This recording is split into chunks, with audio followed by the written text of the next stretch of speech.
नमस्कार, मैं डॉक्टर संदीप झा। मैं एक लिवर डिजीज स्पेशलिस्ट और लिवर ट्रांसप्लांट सर्जन हूँ और मैं बतौर कंसल्टेंट काम करता हूँ मणिपाल हॉस्पिटल, जो कि द्वारका, दिल्ली में है।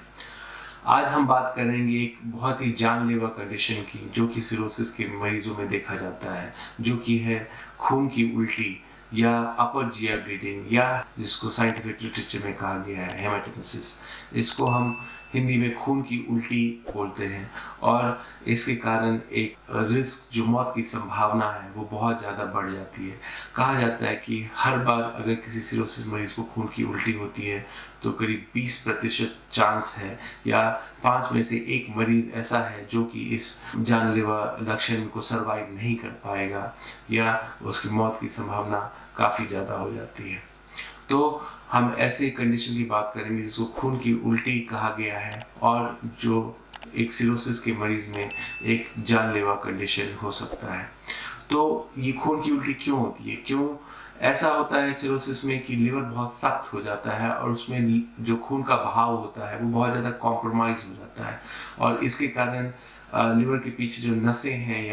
या आंत में जो नसें हैं या फूड पाइप में जो नसें हैं वो सूज जाती हैं, उनमें बहुत ज़्यादा प्रेशर हो जाता है और बहुत मोटी मोटी हो जाती है। कुछ समय के बाद ये जो खून की नसें हैं ये इतना ज़्यादा प्रेशर बर्दाश्त नहीं कर पाती है, सहन नहीं कर पाती है, और ये फट जाती है। इस फटने के कारण कभी करीब करीब 1 से 1.5 लीटर खून इमीडिएटली लॉस हो जाता है, और वो खून की उल्टी बन के आपके बाहर निकलता है।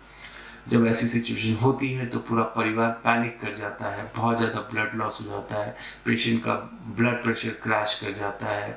पल्स बहुत ज़्यादा बढ़ जाता है, पेशेंट बेहोश भी हो सकता है, और जैसा कि मैंने कहा इसमें 20% मोर्टेलिटी रिस्क होता है, या 5 में से 1 मरीज इस कंडीशन को सर्वाइव नहीं कर पाते हैं। तो फैमिली पैनिक की हो जाती है, जल्दी उनको हॉस्पिटल पहुंचाना पड़ता है। वहाँ पे ब्लड बैंक की सुविधा, आईसीयू की सुविधा और एंडोस्कोपी की सुविधा ज़रूर होनी चाहिए अगर ऐसे पेशेंट की जान बचानी है।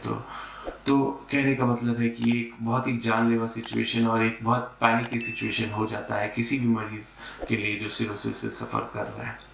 तो इसीलिए कहा जाता है कि ऐसे मरीजों को हर 3 से 6 महीने में एक बार एंडोस्कोपी करा के या चेक एंडोस्कोपी कराना चाहिए, कि अगर ऐसी नसें हैं जो सूजी हुई हैं, जो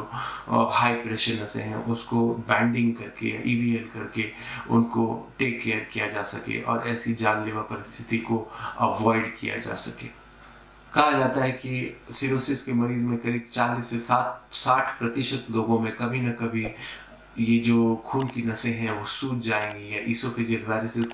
की कंडीशन पाई जाती है, और 30% मरीज में तो सिरोसिस के डायग्नोसिस के 3 साल के दौरान ही आपको ये इसोफेजियल वेरिसेस देखने को मिल सकता है। इसका मतलब है कि ऐसे मरीजों में जो ये खून की उल्टी की संभावना है ये काफ़ी ज़्यादा हो जाती है, और इसको एंडोस्कोपी करा के इसको टेक केयर कराना ज़रूरी है, नहीं तो एक ये जानलेवा परिस्थिति उत्पन्न हो जाएगी। तो ऐसे मरीजों में जब ये हॉस्पिटल पहुंचते हैं तो क्या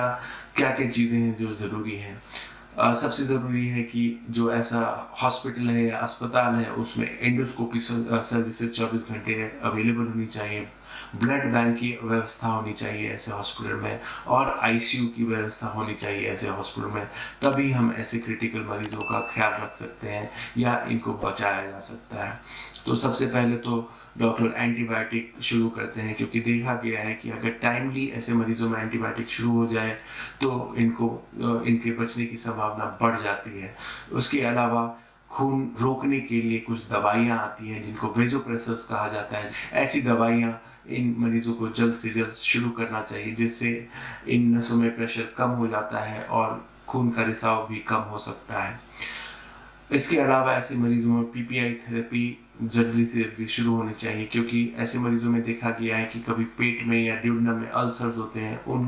उनके कारण भी ब्लीडिंग हो सकती है, जिसमें ये पीपीआई थेरेपी बहुत कारगर होता है। इसके अलावा जैसे कि मैंने कहा, पेशेंट को आईसीयू में रखना चाहिए और उनको मॉनिटरिंग की ज़रूरत है कि कभी भी सिचुएशन डाउन हो सकती है, और उनको बहुत तेज़ी से फ्लूइड की ज़रूरत होती है या ब्लड की ज़रूरत होती है, जो इनको आईसीयू में प्रोवाइड किया जा सकता है और उनकी जान बचाई जा सकती है।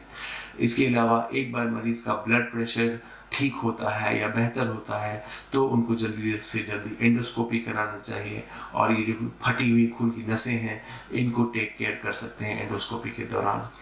उसके अलावा कुछ मरीजों में जिनमें एंडोस्कोपी से फ़ायदा नहीं होता है तो टिप्स जैसा एक प्रोसीजर करना पड़ता है, जिनमें एक शंट हम बना देते हैं कि जो हाई प्रेशर जो पोर्टल वेन्स हैं या पोर्टल सिस्टम की नसें हैं उनको वो डीकम्प्रेस कर देता है या प्रेशर को बहुत ज़्यादा कम कर देता है। इससे क्या होता है कि जो खून की नसें हैं इनमें प्रेशर कम हो जाता है और ब्लीडिंग का रिस्क काफ़ी कम हो जाता है। तो इसको टिप्स कहा गया है या ट्रांसजुगुलर इंट्राहेपेटिक पोर्टोसिस्टमिक शंट का नाम दिया गया है ऐसे प्रोसीजर को, जो कभी कभी इमरजेंसी में करना पड़ सकता है। इसके अलावा अगर आपका बैंडिंग या ईएसटी काम नहीं करता है, बहुत जगह पे बलून फुला के इस नसों को ब्लीड करने से रोका जाता है, या बहुत बार जो आज की डेट में एक इसोफेजियल स्टेंट का इस्तेमाल किया जाता है जो इन नसों को दबा देता है और जिससे ब्लीडिंग रुक जाता है। तो ये सब जो मोडालिटीज़ है ये सब अवेलेबल होनी चाहिए अगर ऐसे मरीजों की हालत